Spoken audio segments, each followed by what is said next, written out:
Hi friends, இன்றைக்கி நம்ம என்ன செய்ய போகிறோன்னா கறி சுண்டக்காய் குழம்பு. இதுதான் கறி சுண்டக்காய். இது வந்து மலை சுண்டக்காய், கறி சுண்டக்கான்னு 2 வகை இருக்குது. இது சமையலுக்கு யூஸ் பண்ணுறது. சாம்பார் வைக்கலாம், வதக்கி சாப்பிட்லாம். கசப்பு தன்மை கம்மியாக இருக்கும். நம்ம வத்தலுக்கு போடுறது மலை சுண்டக்கான்னு சொல்லுவாங்க. அது மலைகளில் விளையிறது, இது வீட்டிலே விளையிறது. இதுதான் அதோட பூவு, அதோட பூக்கள். இதில் விளையிறது கறி சுண்டக்காய். இன்னைக்கு நம்ம கறி சுண்டக்காய் இருந்ததெல்லாம் பறிச்சிட்டோம். இதை தான் நம்ம இன்னைக்கு சாம்பார் வைக்க போகிறோம். இந்த கறி சுண்டக்காய் உடம்புக்கு ரொம்ப நல்லது. அதாவது ஹீமோகுளோபின் கம்மியாக இருக்கவங்களுக்கு அடிக்கடி சேர்த்துக்கலாம். உடம்புல அந்த ரத்த விருத்தி ஏற்படும்.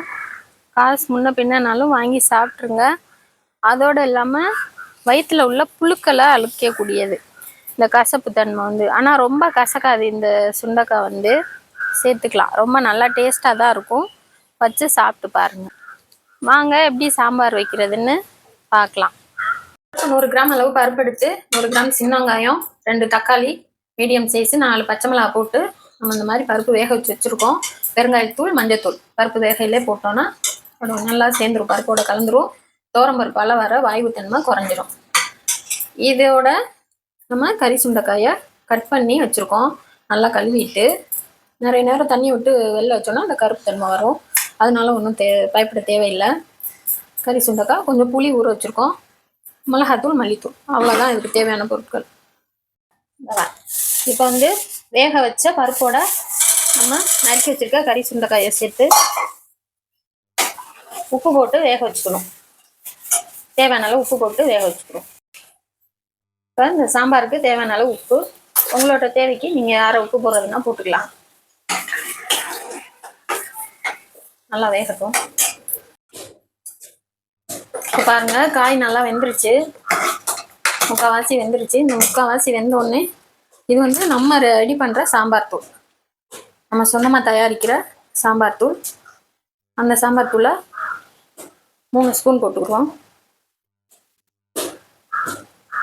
நம்ம எவ்வளோக்கு எவ்வளோ குவான்டிட்டி வைக்கிறோமோ அந்த அளவுக்கு நம்ம பொடி சேர்த்துக்கணும். இப்போ சாம்பார் பொடி சேர்த்து இதையும் நல்லா கொதிக்க வச்சுக்கிடுவோம். தண்ணி சேர்க்குறவங்க தண்ணியாக வேணுன்றவங்க தண்ணி சேர்த்துக்கலாம், கெட்டியாக வேணுன்றவங்க கெட்டியாக வச்சுக்கலாம். இப்போ நம்ம தேவையான அளவு தண்ணி சேர்த்து அந்த பொடி வாடை போக இன்னும் கொஞ்சம் கொதிக்க விடணும். இப்போ பாருங்கள், காய் நல்லா வெந்துருச்சு. நீங்கள் புதுசாக சமைக்கிறவங்களா இருந்தால் அந்த காய் எடுத்து நசுக்கி பார்த்தீங்கன்னா, காய் வெந்துருச்சுன்னா நல்லா நசுங்கப்படும். அமுக்கி பார்க்கணும். வெந்தோடனே நம்ம ஒரு சொல அளவுக்கு புளி தண்ணி கரைச்சி வச்சுருக்கோம். அதில் தேவையான அளவு ஊற்றிக்கலாம். ஓகே, இப்போ புளி ஊற்றிட்டு திருப்பி ஒரு கொதிக்க விடணும். கொதிச்சோன்னா தாளித்து கொட்டிட்டா சாம்பார் ரெடி. தாளிக்கிறதுக்கு சாம்பார் ரெடி ஆகிடுச்சு. தாளிக்கிறதுக்கு கொஞ்சமாக 10 உளுந்தம்பருப்பு, 1/4 டீஸ்பூனு, 1/4 டீஸ்பூனுக்கு கடுகு, 1/4 டீஸ்பூன் ஜீரகம்.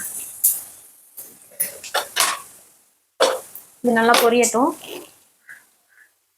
இப்போ நல்லா பொரிஞ்சிருச்சு. இப்போ 5 வரமிளகா கிள்ளி வச்சுருக்கேன். அதை போட்டு கருவேப்பிலை 2 கொப்பு போட்டுட்டு லாஸ்ட்டாக தான் பெருங்காயத்தூள் போடணும்.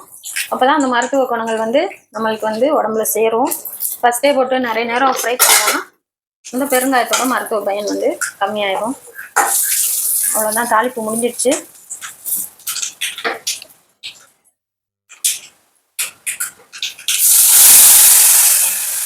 பார்த்து இந்த டைத்தில் கவனமாக பண்ணணும். இதை தூக்கி சாம்பாரை ஊற்றிட்டோன்னா சாம்பார் ரெடி.